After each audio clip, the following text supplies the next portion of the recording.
Hey everybody, Cheryl here, Insignificant Middle Child.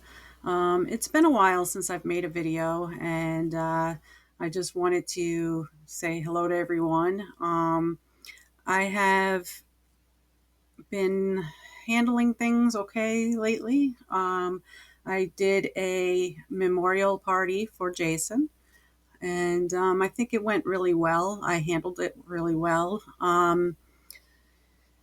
The next day was kind of hard cleaning it up. It's another, you know, anyone who's lost a child knows that every time that you either throw something away, shred something that had their name on it, or even just celebrate them for it to come to an end, it's hard. It's hard because you miss them, and it's a reminder that they're gone. So, but I did do that and everything went fine. And I feel like I'm moving on in the grieving process. However, the anger, there are times where the anger takes over, and not just for me, but for his stepdad as well. Um, you start thinking back to all the things that happened prior to them passing away. And Jason was not only ill with the cancer, he went through so much that included errors made by the hospitals and, you know, that almost cost him his life a few times throughout this process. Um, where even when he was in the coma, we didn't know if he was going to make it through that, but he did for another like couple of months. um, but he went through so much, so unnecessary trauma that when you think back on it, it just makes you angry and it just makes you want to tell the story and get people to understand what happened in your case so that they don't have to go through the same things. Our health institutions, I mean, there are some good ones, don't get me wrong, but a lot of our health institutions have issues, and you have to be like your best advocate. And if you can't be your own best advocate, make sure you have someone else that can help you. Jason's stepdad and I, we had to be constantly observant and vocal and be there every day. When one of us couldn't be there, the other one was. It's not easy. Being a caregiver is not easy. And being a caregiver to someone who's ill for something that you feel shouldn't have happened in the first place can make things that much harder. Anyone who's been following my story and following my page knows that I truly believe that Jason was okay until he received the COVID vaccines. Um, I'm not saying that they caused his cancer, but I'm saying that it accelerated it and made it so that it was stage 4 from day one. There was nothing that could be done. So that makes it harder as well. Just watching a loved one pass away from cancer. I mean,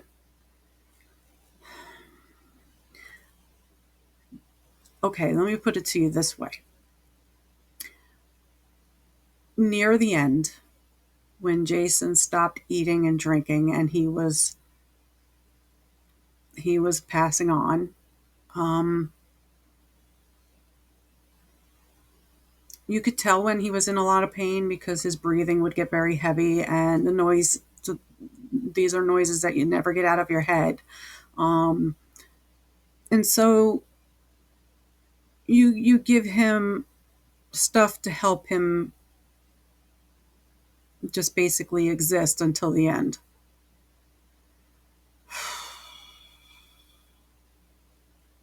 Every time I gave him something, I felt like I was killing him. And I wasn't killing him. The cancer was killing him. But in my mind at the time, I felt like I was killing him. Because I knew every time that I helped him get through that pain, he was one step closer to leaving. It's the hardest thing ever. It's hard to put it into words. He was my best friend, and I had to give him these medications. Someone had to do it. Um, I don't really know how else to put it into words. You know, it's a lot to take in, and it's depressing to a lot of people. And for that, I'm sorry, but it was my reality from the time that Jason went in for his tumor resection surgery to the time that he left. And it was quick, felt like forever. When you're going through it, it feels like forever. And then you start thinking, everything that you haven't done yet. You know, we haven't put this puzzle together yet. We haven't played this game yet. Let's do everything right now because you're going to be leaving. Imagine that. Imagine if you knew the timeline of everyone's lifespan and you knew you had maybe 10 years with this person, but you thankfully have 50 years with that person, or you have 22 with this one. Wouldn't you try to squeeze everything in? You would try to squeeze everything in, everything that you could possibly do together, everything that you wanted to do, every place you wanted to go, every movie you wanted to see.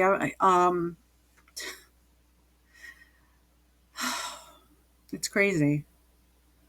And it's overwhelming. It's October. We just passed the 1 year angelversary mark of October 15th. Jason was my ghosty buddy. We would watch the ghost shows and stuff together um, when it was going on Halloween. And we didn't actively celebrate Halloween at this house because it's on a dead end street where there's no kids and there was never any trick or treaters. But we both worked at the senior facility and we would help celebrate Halloween there, and make it special for the seniors that lived there.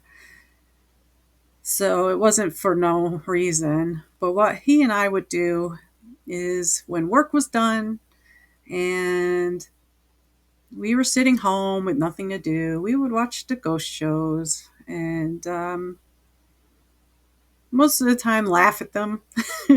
Only because we had our own ghost story and we experienced our own ghost activity, which is extremely scary.